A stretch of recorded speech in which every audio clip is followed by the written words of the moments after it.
Adventure number 12. The Adventure of the Copper Beeches. "To the man who loves art for its own sake," remarked Sherlock Holmes, tossing aside the advertisement sheet of the Daily Telegraph, "it is frequently in its least important and lowliest manifestations that the keenest pleasure is to be derived. It is pleasant to me to observe, Watson, that you have so far grasped this truth, that in these little records of our cases, which you have been good enough to draw up, and, I am bound to say, occasionally to embellish, you have given prominence, not so much to the many causes célèbres and sensational trials in which I have figured, but rather to those incidents which may have been trivial in themselves, but which have given room for those faculties of deduction and of logical synthesis, which I have made my special province." "And yet," said I, smiling, "I cannot quite hold myself absolved from the charge of sensationalism which has been urged against my records." "You have erred, perhaps," he observed, taking up a glowing cinder with the tongs, and lighting with it the long cherry-wood pipe which was wont to replace his clay when he was in a disputatious rather than a meditative mood.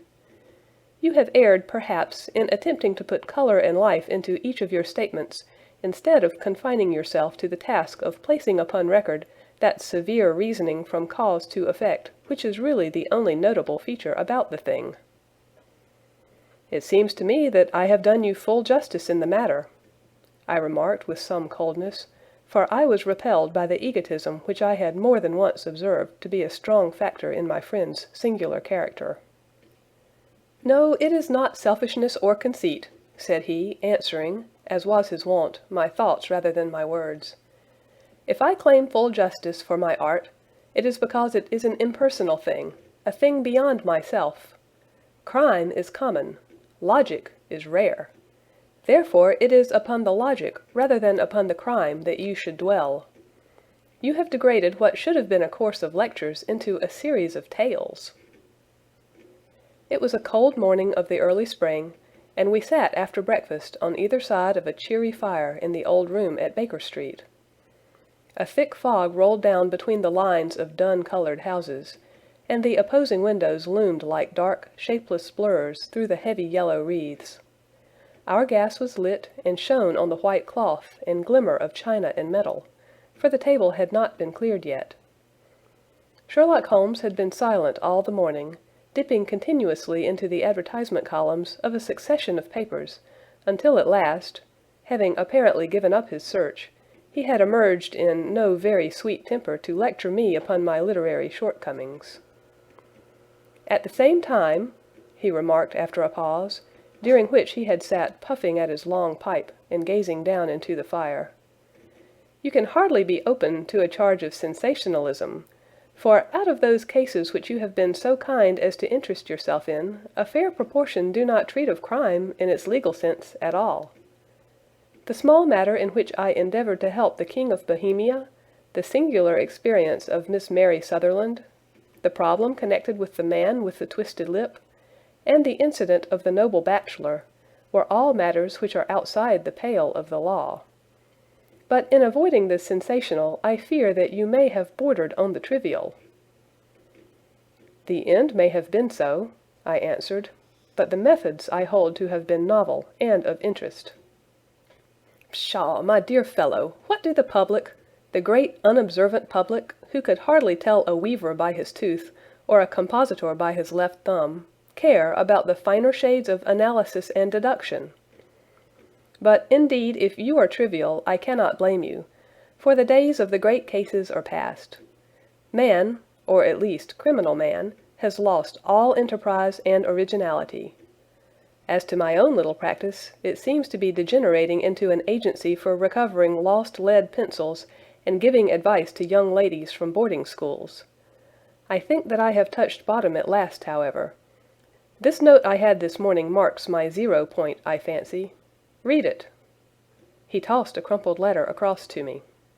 It was dated from Montague Place upon the preceding evening, and ran thus: "Dear Mr. Holmes, I am very anxious to consult you as to whether I should or should not accept a situation which has been offered to me as governess.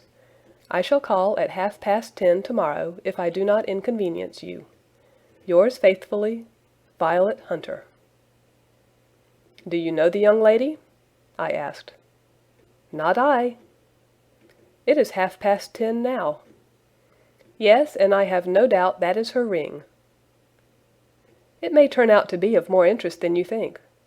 You remember that the affair of the blue carbuncle, which appeared to be a mere whim at first, developed into a serious investigation. It may be so in this case also." "Well, let us hope so. But our doubts will very soon be solved, for here, unless I am much mistaken, is the person in question." As he spoke, the door opened, and a young lady entered the room. She was plainly but neatly dressed, with a bright, quick face, freckled like a plover's egg, and with the brisk manner of a woman who has had her own way to make in the world. "You will excuse my troubling you, I am sure," said she, as my companion rose to greet her, "but I have had a very strange experience, and as I have no parents or relations of any sort from whom I could ask advice, I thought that perhaps you would be kind enough to tell me what I should do." "Pray take a seat, Miss Hunter. I shall be happy to do anything that I can to serve you." I could see that Holmes was favorably impressed by the manner and speech of his new client. He looked her over in his searching fashion, and then composed himself, with his lids drooping and his fingertips together, to listen to her story. "I have been a governess for 5 years," said she, "in the family of Colonel Spence Monroe. But 2 months ago the Colonel received an appointment at Halifax, in Nova Scotia, and took his children over to America with him, so that I found myself without a situation. I advertised, and I answered advertisements, but without success. At last the little money which I had saved began to run short, and I was at my wits' end as to what I should do. There is a well-known agency for governesses in the West End called Westaways, and there I used to call about once a week in order to see whether anything had turned up which might suit me. Westaway was the name of the founder of the business, but it is really managed by Miss Stoper. She sits in her own little office, and the ladies who are seeking employment wait in an anteroom, and are then shown in one by one, when she consults her ledgers and sees whether she has anything which would suit them. Well, when I called last week, I was shown into the little office as usual, but I found that Miss Stoper was not alone. A prodigiously stout man with a very smiling face and a great heavy chin which rolled down in fold upon fold over his throat, sat at her elbow with a pair of glasses on his nose, looking very earnestly at the ladies who entered. As I came in, he gave quite a jump in his chair, and turned quickly to Miss Stoper. "That will do," said he. "I could not ask for anything better. Capital, capital!" He seemed quite enthusiastic, and rubbed his hands together in the most genial fashion. He was such a comfortable-looking man that it was quite a pleasure to look at him. "You are looking for a situation, miss?" he asked. "Yes, sir." "As governess?" "Yes, sir." "And what salary do you ask?" "I had £4 a month in my last place with Colonel Spence Monroe." "Oh, tut, tut! Sweating, rank sweating!" he cried, throwing his fat hands out into the air like a man who is in a boiling passion. "How could anyone offer so pitiful a sum to a lady with such attractions and accomplishments?" "My accomplishments, sir, may be less than you imagine," said I. "A little French, a little German, music, and drawing—" "Tut, tut!" he cried. "This is all quite beside the question. The point is, have you or have you not the bearing and deportment of a lady? There it is in a nutshell. If you have not, you are not fitted for the rearing of a child who may some day play a considerable part in the history of the country. But if you have, why, then, how could any gentleman ask you to condescend to accept anything under the 3 figures? Your salary with me, madam, would commence at £100 a year." You may imagine, Mr. Holmes, that to me, destitute as I was, such an offer seemed almost too good to be true. The gentleman, however, seeing perhaps the look of incredulity upon my face, opened a pocket-book and took out a note.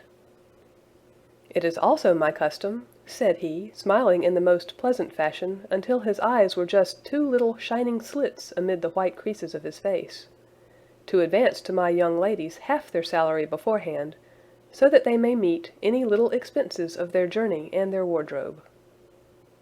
It seemed to me that I had never met so fascinating and so thoughtful a man. As I was already in debt to my tradesmen, the advance was a great convenience, and yet there was something unnatural about the whole transaction which made me wish to know a little more before I quite committed myself. "May I ask where you live, sir?" said I. "Hampshire. Charming rural place. The Copper Beeches, 5 miles on the far side of Winchester. It is the most lovely country, my dear young lady, and the dearest old country house." "And my duties, sir? I should be glad to know what they would be." "One child, one dear little romper just 6 years old. Oh, if you could see him killing cockroaches with a slipper, smack, smack, smack, 3 gone before you could wink." He leaned back in his chair and laughed his eyes into his head again. I was a little startled at the nature of the child's amusement, but the father's laughter made me think that perhaps he was joking. "My sole duties, then," I asked, "are to take charge of a single child?" "No, no, not the sole, not the sole, my dear young lady," he cried. "Your duty would be, as I am sure your good sense would suggest, to obey any little commands my wife might give, provided always that they were such commands as a lady might with propriety obey. You see no difficulty, eh?" "I should be happy to make myself useful." "Quite so. And dress now, for example. We are fatty people, you know. Fatty but kind-hearted. If you were asked to wear any dress which we might give you, you would not object to our little whim, eh?" "No," said I, considerably astonished at his words. "Or to sit here, or sit there, that would not be offensive to you?" "Oh, no." "Or to cut your hair quite short before you come to us?" I could hardly believe my ears.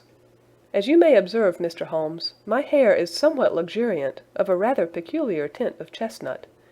It has been considered artistic. I could not dream of sacrificing it in this offhand fashion. "I am afraid that that is quite impossible," said I. He had been watching me eagerly out of his small eyes, and I could see a shadow pass over his face as I spoke. "I am afraid that it is quite essential," said he. "It is a little fancy of my wife's, and ladies' fancies, you know, madam, ladies' fancies must be consulted. And so you won't cut your hair?" "No, sir, I really could not," I answered firmly. "Ah, very well. Then that quite settles the matter. It is a pity, because in other respects you would really have done very nicely. In that case, Miss Stoper, I had best inspect a few more of your young ladies." The manageress had sat all this while busy with her papers, without a word to either of us. But she glanced at me now with so much annoyance upon her face that I could not help suspecting that she had lost a handsome commission through my refusal. "Do you desire your name to be kept upon the books?" she asked. "If you please, Miss Stoper." "Well, really it seems rather useless, since you refuse the most excellent offers in this fashion," said she sharply. "You can hardly expect us to exert ourselves to find another such opening for you. Good day to you, Miss Hunter." She struck a gong upon the table, and I was shown out by the page. Well, Mr. Holmes, when I got back to my lodgings and found little enough in the cupboard, and 2 or 3 bills upon the table, I began to ask myself whether I had not done a very foolish thing. After all, if these people had strange fads, and expected obedience on the most extraordinary matters, they were at least ready to pay for their eccentricity. Very few governesses in England are getting £100 a year. Besides, what use was my hair to me? Many people are improved by wearing it short, and perhaps I should be among the number. Next day I was inclined to think that I had made a mistake, and by the day after I was sure of it. I had almost overcome my pride so far as to go back to the agency and inquire whether the place was still open, when I received this letter from the gentleman himself. I have it here, and I will read it to you. The Copper Beeches, near Winchester. Dear Miss Hunter, Miss Stoper has very kindly given me your address, and I write from here to ask you whether you have reconsidered your decision. My wife is very anxious that you should come, for she has been much attracted by my description of you. We are willing to give £30 a quarter, or £120 a year, so as to recompense you for any little inconvenience which our fads may cause you. They are not very exacting, after all. My wife is fond of a particular shade of electric blue, and would like you to wear such a dress indoors in the morning. You need not, however, go to the expense of purchasing one, as we have one belonging to my dear daughter Alice, now in Philadelphia, which would, I should think, fit you very well. Then, as to sitting here or there, or amusing yourself in any manner indicated, that need cause you no inconvenience.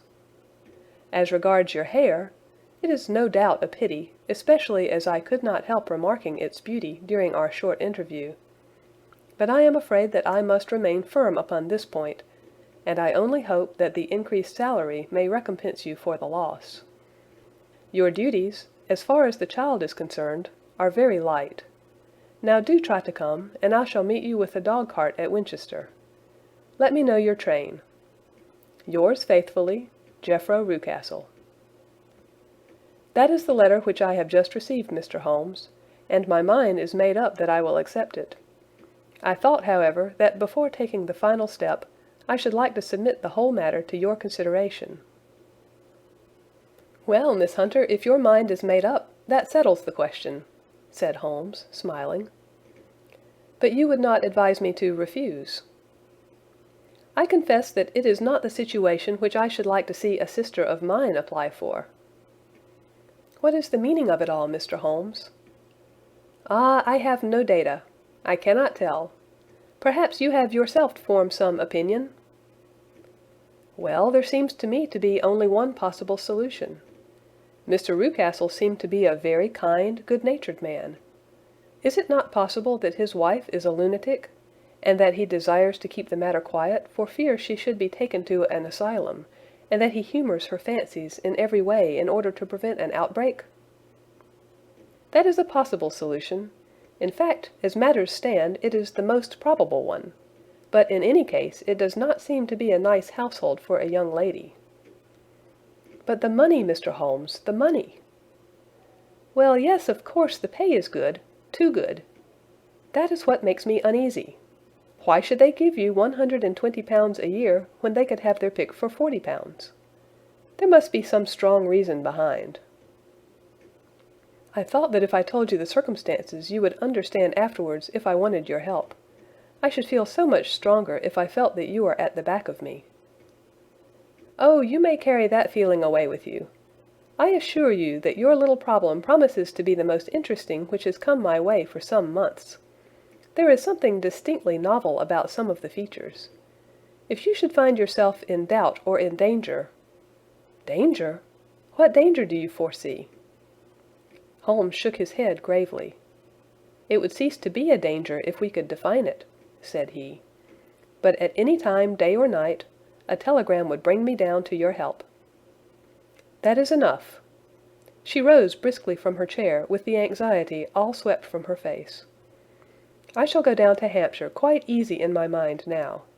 I shall write to Mr. Rucastle at once, sacrifice my poor hair tonight, and start for Winchester tomorrow. With a few grateful words to Holmes, she bade us both good night and bustled off upon her way. At least, said I as we heard her quick, firm steps descending the stairs, she seems to be a young lady who is very well able to take care of herself. And she would need to be, said Holmes gravely. I am much mistaken if we do not hear from her before many days are past. It was not very long before my friend's prediction was fulfilled. A fortnight went by, during which I frequently found my thoughts turning in her direction, and wondering what strange side alley of human experience this lonely woman had strayed into. The unusual salary, the curious conditions, the light duties, all pointed to something abnormal, though whether a fad or a plot, or whether the man were a philanthropist or a villain, it was quite beyond my powers to determine. As to Holmes, I observed that he sat frequently for half an hour on end, with knitted brows and an abstracted air, but he swept the matter away with a wave of his hand when I mentioned it. "Data, data, data!" he cried impatiently. "I can't make bricks without clay." And yet he would always wind up by muttering that no sister of his should ever have accepted such a situation. The telegram which we eventually received came late one night, just as I was thinking of turning in, and Holmes was settling down to one of those all-night chemical researches which he frequently indulged in, when I would leave him stooping over a retort and a test tube at night, and find him in the same position when I came down to breakfast in the morning. He opened the yellow envelope, and then, glancing at the message, threw it across to me. "Just look up the trains in Bradshaw," said he, and turned back to his chemical studies. The summons was a brief and urgent one. "Please be at the Black Swan Hotel at Winchester at midday tomorrow," it said. "Do come. I am at my wits' end. Hunter." "Will you come with me?" asked Holmes, glancing up. "I should wish to." "Just look it up, then." "There is a train at 9:30, said I, glancing over my Bradshaw. "It is due at Winchester at 11:30. "That will do very nicely. Then perhaps I had better postpone my analysis of the acetones, as we may need to be at our best in the morning." By 11 o'clock the next day we were well upon our way to the old English capital. Holmes had been buried in the morning papers all the way down, but after we had passed the Hampshire border he threw them down and began to admire the scenery. It was an ideal spring day, a light blue sky, flecked with little fleecy white clouds drifting across from west to east. The sun was shining very brightly, and yet there was an exhilarating nip in the air, which set an edge to a man's energy.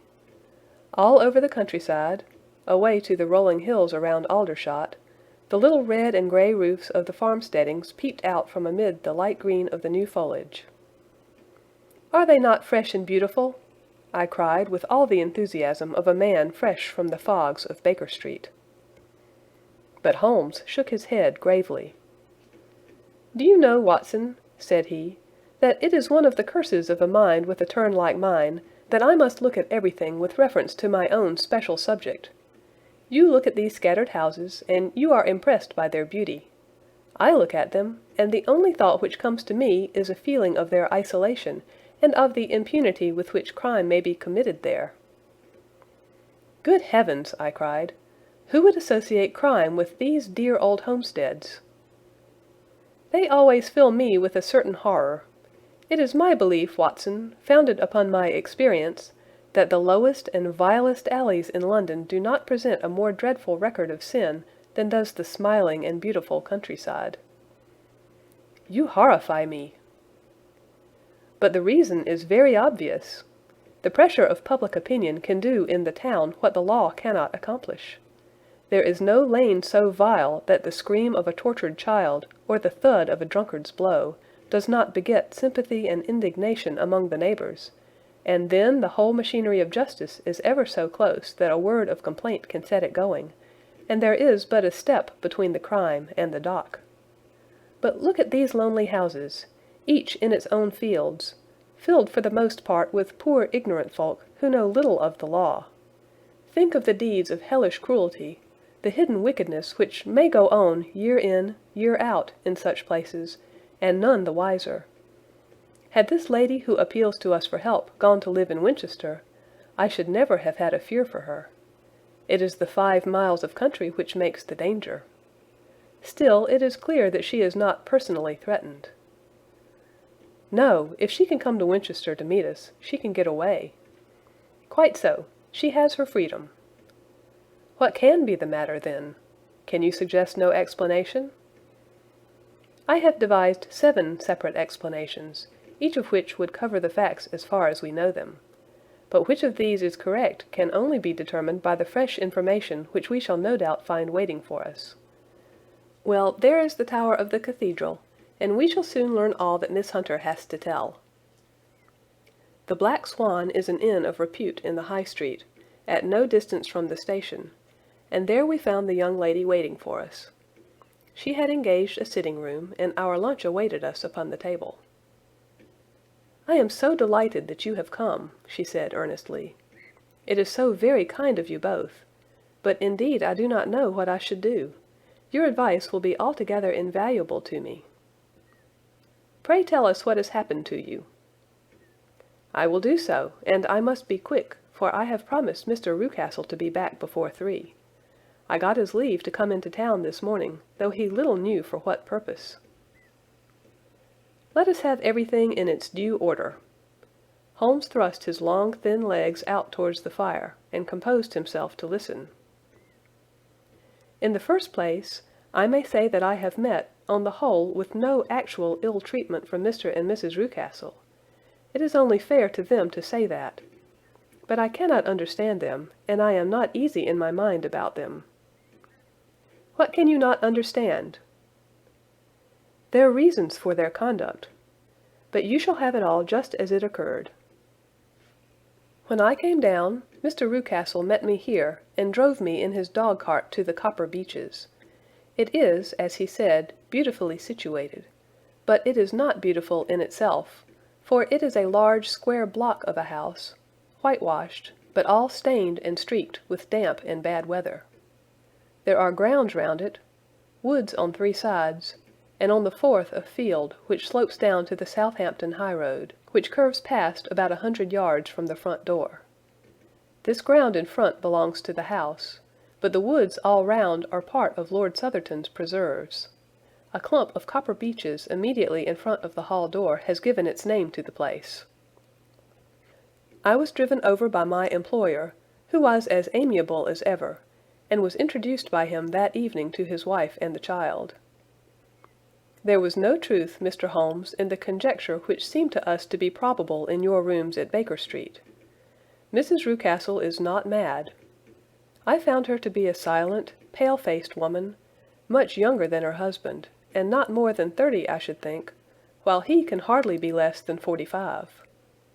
From their conversation I have gathered that they have been married about 7 years, that he was a widower, and that his only child by the first wife was the daughter who has gone to Philadelphia. Mr. Rucastle told me in private that the reason why she had left them was that she had an unreasoning aversion to her stepmother. As the daughter could not have been less than 20, I can quite imagine that her position must have been uncomfortable with her father's young wife. Mrs. Rucastle seemed to me to be colorless in mind as well as in feature. She impressed me neither favorably nor the reverse. She was a nonentity. It was easy to see that she was passionately devoted both to her husband and to her little son. Her light gray eyes wandered continually from one to the other, noting every little want and forestalling it if possible. He was kind to her also in his bluff, boisterous fashion, and on the whole they seemed to be a happy couple. And yet she had some secret sorrow, this woman. She would often be lost in deep thought, with the saddest look upon her face. More than once I have surprised her in tears. I have thought sometimes that it was the disposition of her child which weighed upon her mind, for I have never met so utterly spoiled and so ill-natured a little creature. He is small for his age, with a head which is quite disproportionately large. His whole life appears to be spent in an alternation between savage fits of passion and gloomy intervals of sulking. Giving pain to any creature weaker than himself seems to be his one idea of amusement, and he shows quite remarkable talent in planning the capture of mice, little birds, and insects. But I would rather not talk about the creature, Mr. Holmes, and indeed he has little to do with my story. "I am glad of all details," remarked my friend, "whether they seem to you to be relevant or not." "I shall try not to miss anything of importance. The one unpleasant thing about the house, which struck me at once, was the appearance and conduct of the servants. There are only 2, a man and his wife. Toller, for that is his name, is a rough, uncouth man, with grizzled hair and whiskers, and a perpetual smell of drink. Twice since I have been with him he has been quite drunk, and yet Mr. Rucastle seemed to take no notice of it. His wife is a very tall and strong woman with a sour face, as silent as Mrs. Rucastle, and much less amiable. They are a most unpleasant couple, but fortunately I spend most of my time in the nursery and my own room, which are next to each other in one corner of the building. For 2 days after my arrival at the Copper Beeches, my life was very quiet. On the 3rd, Mrs. Rucastle came down just after breakfast, and whispered something to her husband. "Oh, yes," said he, turning to me. "We are very much obliged to you, Miss Hunter, for falling in with our whims so far as to cut your hair. I assure you that it has not detracted in the tiniest iota from your appearance. We shall now see how the electric blue dress will become you. You will find it laid out upon the bed in your room, and if you will be so good as to put it on, we should both be extremely obliged." The dress which I found waiting for me was of a peculiar shade of blue. It was of excellent material, a sort of beige, but it bore unmistakable signs of having been worn before. It could not have been a better fit if I had been measured for it. Both Mr. and Mrs. Rucastle expressed a delight at the look of it, which seemed quite exaggerated in its vehemence. They were waiting for me in the drawing-room, which is a very large room stretching along the entire front of the house, with 3 long windows reaching down to the floor. A chair had been placed close to the central window, with its back turned towards it. In this I was asked to sit, and then Mr. Rucastle, walking up and down on the other side of the room, began to tell me a series of the funniest stories that I have ever listened to. You cannot imagine how comical he was, and I laughed until I was quite weary. Mrs. Rucastle, however, who has evidently no sense of humor, never so much as smiled, but sat with her hands in her lap, and a sad, anxious look upon her face. After an hour or so, Mr. Rucastle suddenly remarked that it was time to commence the duties of the day, and that I might change my dress and go to little Edward in the nursery. 2 days later this same performance was gone through under exactly similar circumstances.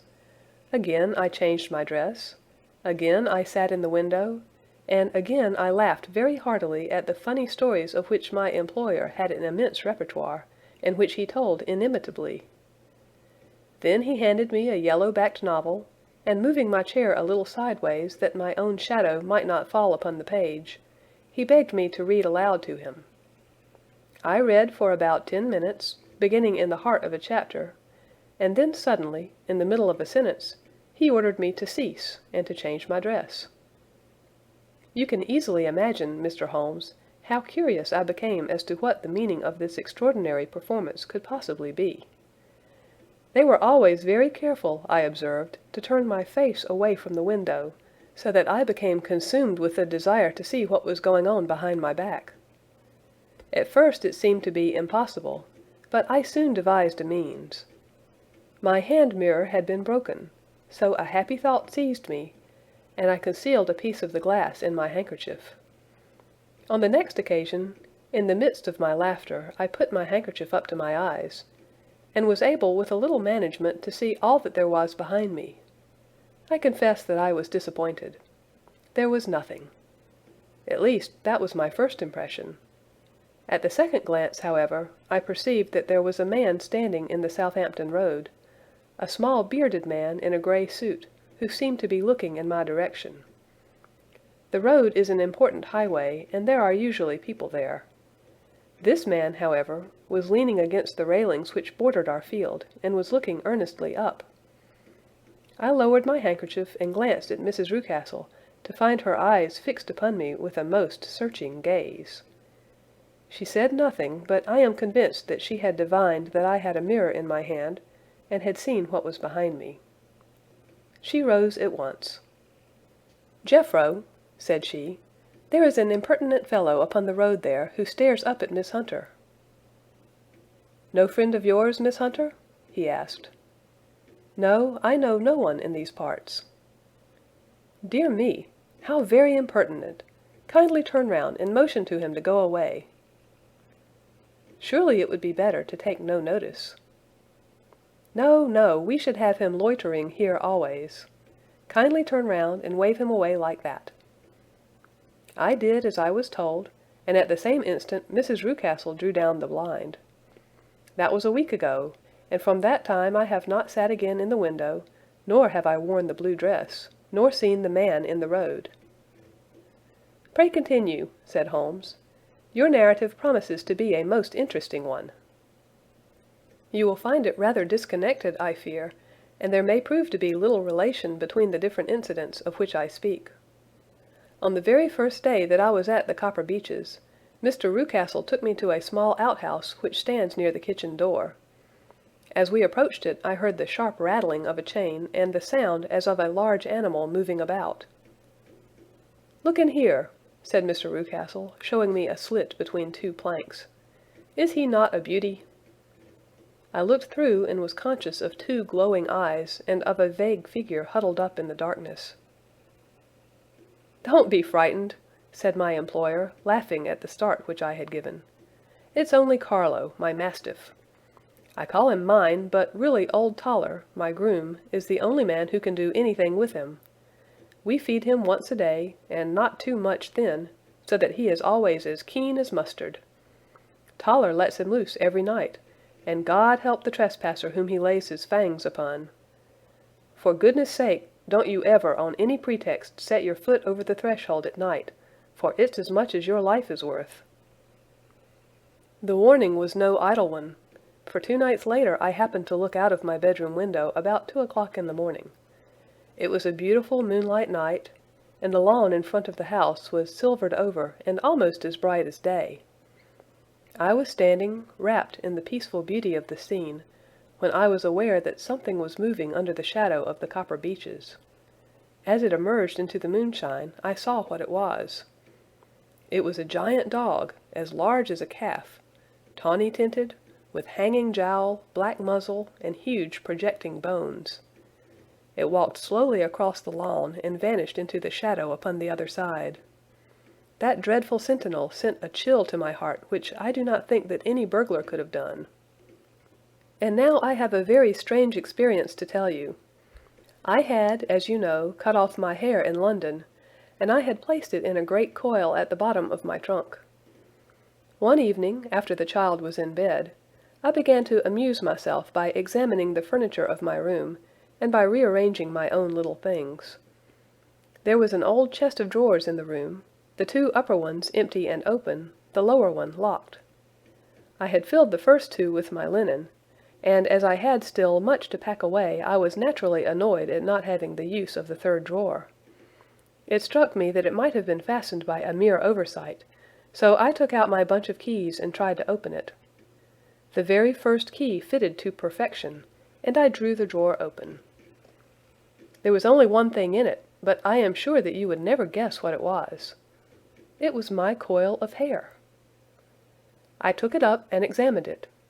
It was of the same peculiar tint, and the same thickness. But then the impossibility of the thing obtruded itself upon me. How could my hair have been locked in the drawer? With trembling hands I undid my trunk, turned out the contents, and drew from the bottom my own hair. I laid the 2 tresses together, and I assure you that they were identical. Was it not extraordinary? Puzzle as I would, I could make nothing at all of what it meant. I returned the strange hair to the drawer, and I said nothing of the matter to the Rucastles, as I felt that I had put myself in the wrong by opening a drawer which they had locked. I am naturally observant, as you may have remarked, Mr. Holmes, and I soon had a pretty good plan of the whole house in my head. There was one wing, however, which appeared not to be inhabited at all. A door which faced that which led into the quarters of the Tollers opened into this suite, but it was invariably locked. One day, however, as I ascended the stair, I met Mr. Rucastle coming out through this door, his keys in his hand, and a look on his face which made him a very different person to the round, jovial man to whom I was accustomed. His cheeks were red, his brow was all crinkled with anger, and the veins stood out at his temples with passion. He locked the door and hurried past me without a word or a look. This aroused my curiosity, so when I went out for a walk in the grounds with my charge, I strolled round to the side from which I could see the windows of this part of the house. There were 4 of them in a row, 3 of which were simply dirty, while the 4th was shuttered up. They were evidently all deserted. As I strolled up and down, glancing at them occasionally, Mr. Rucastle came out to me, looking as merry and jovial as ever. "Ah," said he, "you must not think me rude if I passed you without a word, my dear young lady. I was preoccupied with business matters." I assured him that I was not offended. "By the way," said I, "you seem to have quite a suite of spare rooms up there, and one of them has the shutters up." He looked surprised and, as it seemed to me, a little startled at my remark. "Photography is one of my hobbies," said he. "I have made my dark room up there. But, dear me, what an observant young lady we have come upon! Who would have believed it? Who would have ever believed it?" He spoke in a jesting tone, but there was no jest in his eyes as he looked at me. I read suspicion there, and annoyance, but no jest. "Well, Mr. Holmes, from the moment that I understood that there was something about that suite of rooms which I was not to know, I was all on fire to go over them. It was not mere curiosity, though I have my share of that. It was more a feeling of duty, a feeling that some good might come from my penetrating to this place.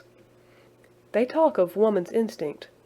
Perhaps it was woman's instinct which gave me that feeling. At any rate, it was there, and I was keenly on the lookout for any chance to pass the forbidden door. It was only yesterday that the chance came. I may tell you that, besides Mr. Rucastle, both Toller and his wife find something to do in these deserted rooms, and I once saw him carrying a large black linen bag with him through the door. Recently he has been drinking hard, and yesterday evening he was very drunk, and when I came upstairs there was the key in the door. I had no doubt at all that he had left it there. Mr. and Mrs. Rucastle were both downstairs, and the child was with them, so that I had an admirable opportunity. I turned the key gently in the lock, opened the door, and slipped through. There was a little passage in front of me, unpapered and uncarpeted, which turned at a right angle at the farther end. Round this corner were 3 doors in a line, the first and third of which were open. They each led into an empty room, dusty and cheerless, with 2 windows in the one, and one in the other, so thick with dirt that the evening light glimmered dimly through them. The center door was closed, and across the outside of it had been fastened one of the broad bars of an iron bed, padlocked at one end to a ring in the wall and fastened at the other with stout cord. The door itself was locked as well, and the key was not there. This barricaded door corresponded clearly with the shuttered window outside, and yet I could see by the glimmer from beneath it that the room was not in darkness. Evidently there was a skylight which let in light from above. As I stood in the passage gazing at the sinister door and wondering what secret it might veil, I suddenly heard the sound of steps within the room and saw a shadow pass backward and forward against the little slit of dim light which shone out from under the door. A mad, unreasoning terror rose up in me at the sight, Mr. Holmes. My overstrung nerves failed me suddenly, and I turned and ran as though some dreadful hand were behind me clutching at the skirt of my dress. I rushed down the passage, through the door, and straight into the arms of Mr. Rucastle, who was waiting outside. "So," said he, smiling, "it was you, then. I thought that it must be when I saw the door open." "Oh, I am so frightened!" I panted. "My dear young lady!" You cannot think how caressing and soothing his manner was. "And what has frightened you, my dear young lady?" But his voice was just a little too coaxing. He overdid it. I was keenly on my guard against him. "I was foolish enough to go into the empty wing," I answered, "but it is so lonely and eerie in this dim light that I was frightened and ran out again. Oh, it is so dreadfully still in there." "Only that?" said he, looking at me keenly. "Why, what did you think?" I asked. "Why do you think that I locked this door?" "I am sure that I do not know." "It is to keep people out who have no business there, do you see?" He was still smiling in the most amiable manner. "I am sure if I had known—" "Well, then, you know now.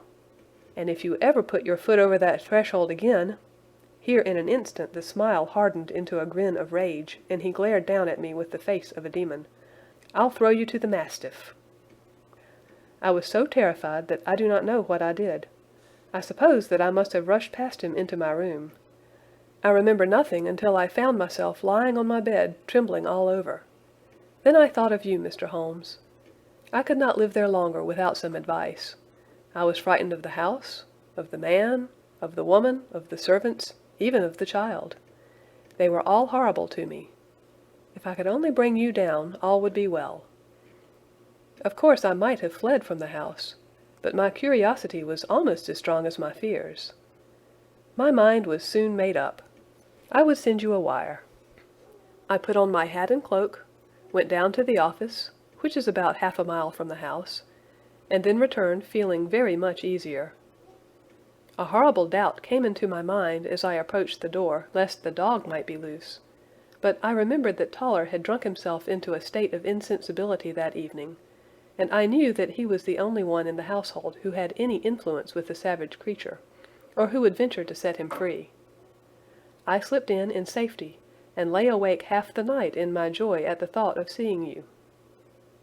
I had no difficulty in getting leave to come into Winchester this morning, but I must be back before 3 o'clock, for Mr. and Mrs. Rucastle are going on a visit and will be away all the evening, so that I must look after the child.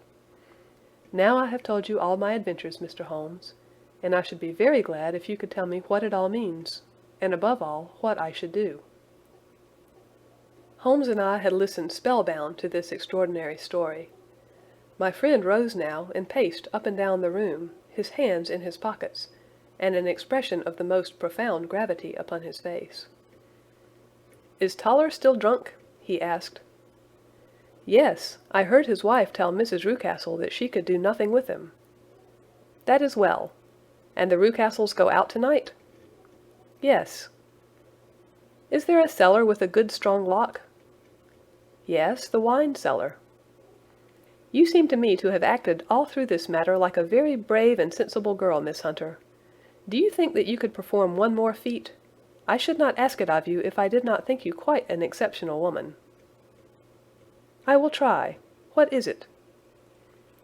"We shall be at the Copper Beeches by 7 o'clock, my friend and I. The Rucastles will be gone by that time, and Toller will, we hope, be incapable. There only remains Mrs. Toller, who might give the alarm. If you could send her into the cellar on some errand, and then turn the key upon her, you would facilitate matters immensely." "I will do it." "Excellent.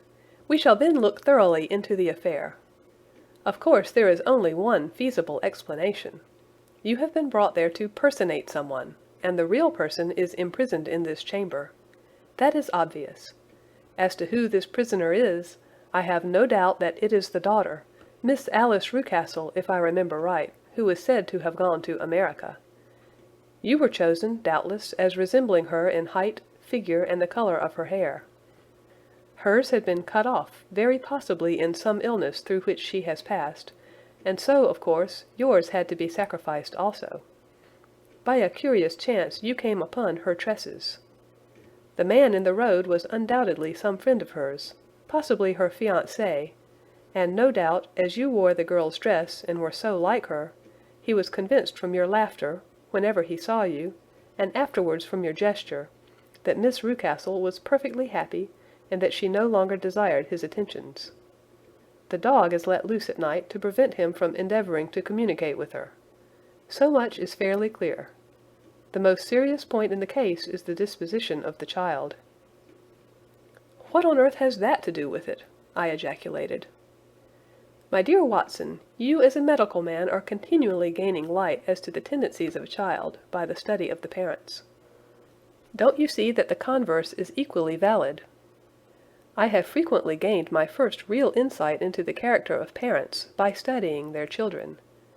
This child's disposition is abnormally cruel, merely for cruelty's sake, and whether he derives this from his smiling father, as I should suspect, or from his mother, it bodes evil for the poor girl who is in their power." "I am sure that you are right, Mr. Holmes," cried our client. "1,000 things come back to me which make me certain that you have hit it.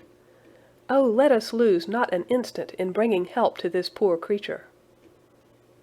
We must be circumspect, for we are dealing with a very cunning man. We can do nothing until 7 o'clock. At that hour we shall be with you, and it will not be long before we solve the mystery." We were as good as our word, for it was just 7 when we reached the Copper Beeches, having put up our trap at a wayside public house. The group of trees, with their dark leaves shining like burnished metal in the light of the setting sun, were sufficient to mark the house, even had Miss Hunter not been standing smiling on the doorstep. "Have you managed it?" asked Holmes. A loud thudding noise came from somewhere downstairs. "That is Mrs. Toller in the cellar," said she.